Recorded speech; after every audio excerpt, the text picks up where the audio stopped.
10-15 metr yursam, oyoqlarim o'ziga bo'ysunmay qolyapti. O'tirib dam olib olaman. Hammasidan charchadim.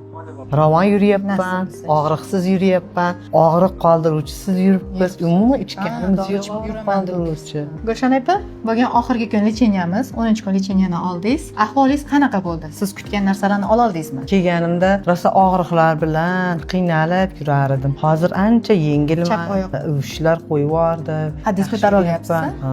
Yaxshi kerak yuryapsiz. 10 millimetrlik grijingiz borligini qachon bilgansiz aslida? 24-yil yanvarda emirtni qiygizganimda bilganman. Unda davolashdi, keyin davolagandan keyin qaytmagandan keyin operatsiya deyishdi. Bizani lechenyalarimizga o'xshagan lechenya boshqa joylarda olganmisiz? Yo'q, hech qaysi klinikalarda ko'rmadim. Hali bunaqa fizioterapiyasi. Yo'q, bunaqa fizioterapiya bilan shular bilan yengilladim. Ravon yuryapman, Nasib. og'riqsiz yuryapman, og'riq qoldiruvchisiz yuribmiz. Umuman ichganimiz yo'q, Yuraman. qoldiruvchi.